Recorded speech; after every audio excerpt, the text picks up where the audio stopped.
So there are many different types of e-marketing. I got this chart. I got these two charts from the textbook.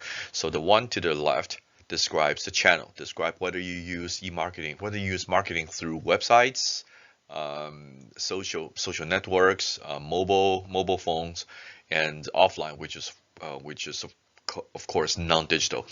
Or if you look at the format, so that's a chart to the right. So what is the search ads, the banner ads, media, video ads, and so on.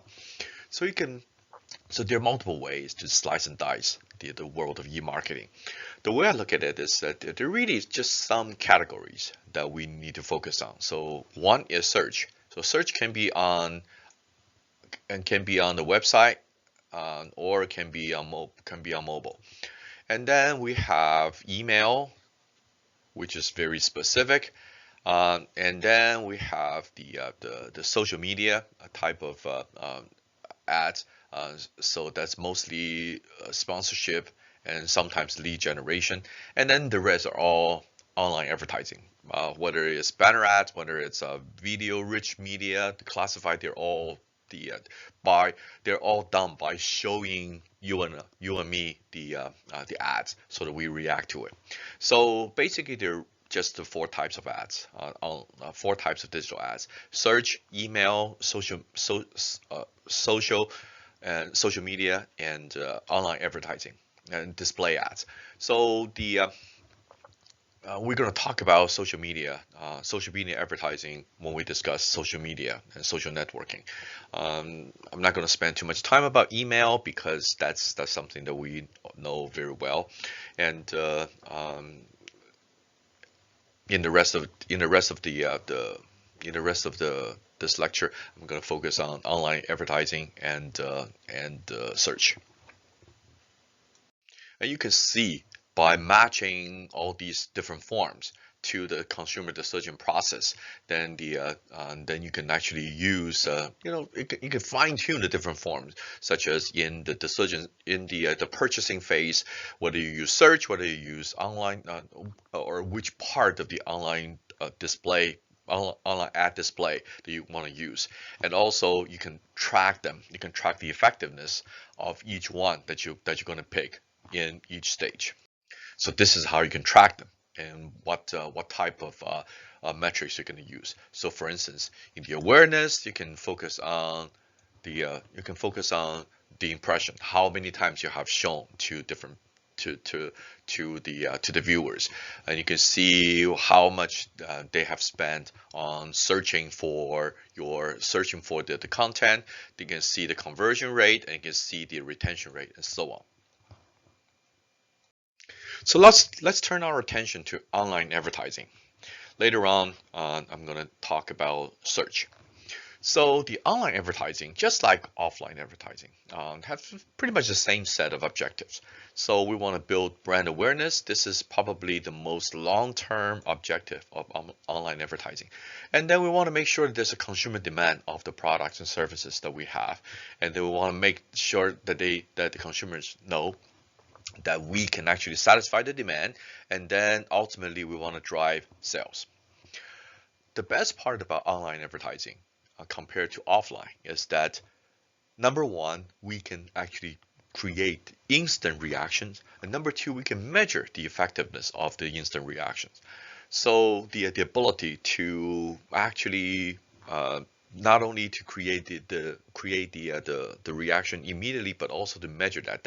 That's the most powerful part of the online advertising platform. That is the main reason why all of the advertising dollars are pretty much all moved on to the online world.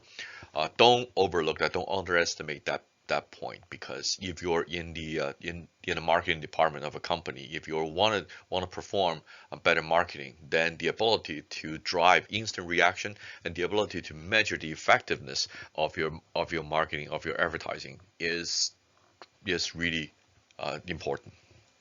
So online advertising has really developed into a very sophisticated model.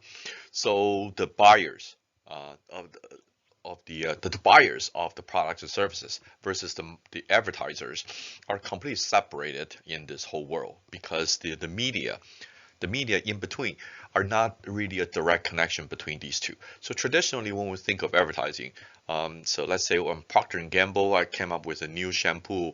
I want to put that. I create a one-page ad and I put it in the magazine, so the consumers are actually connecting through that magazine directly to Procter and Gamble, right?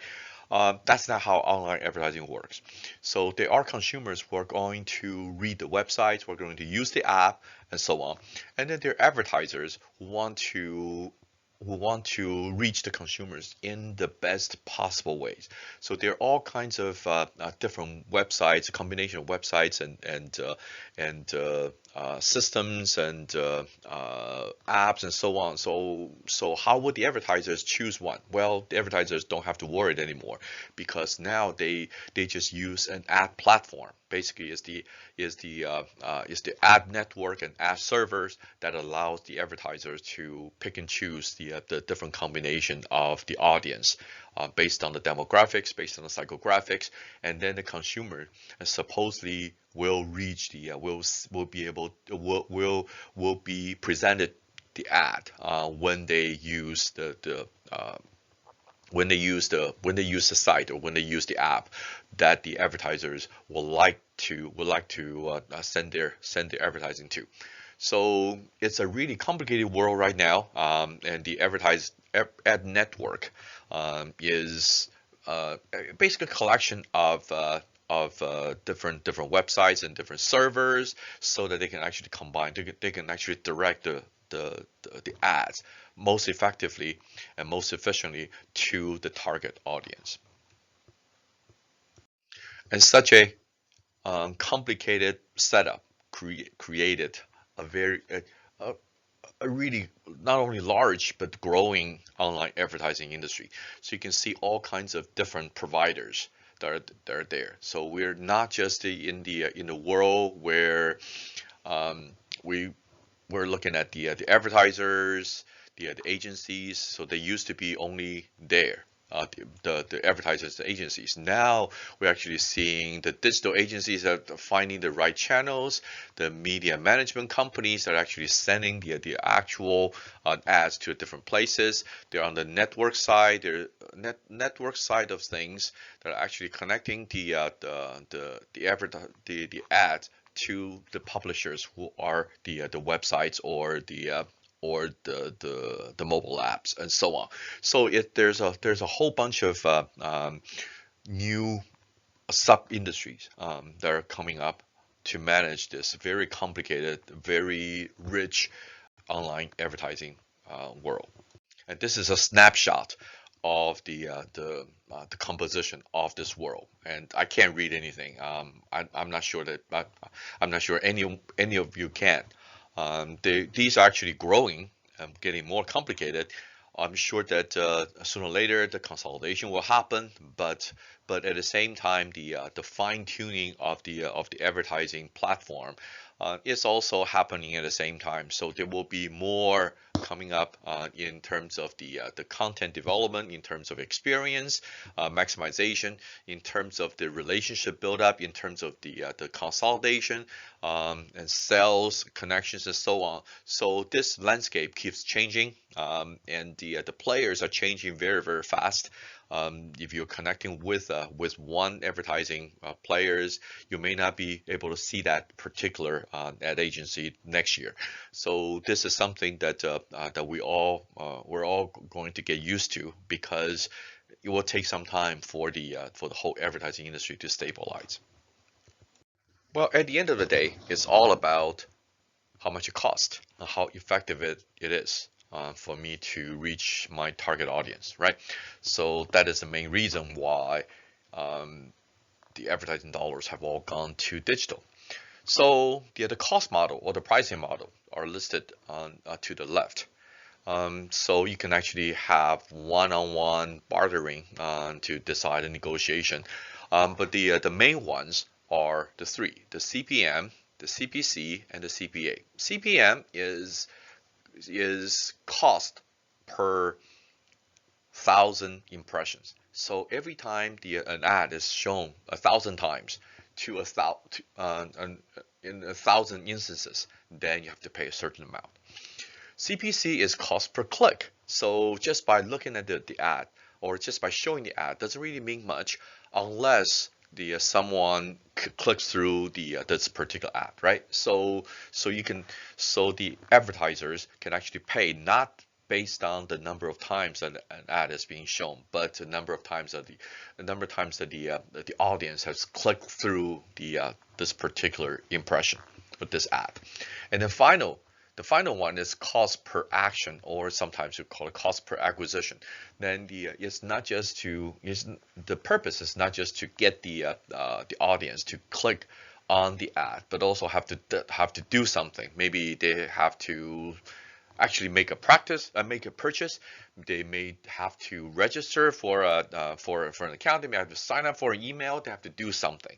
So you can actually record that something, that particular something that the audience have done, that the user have done, so that every time that something happens, then you pay.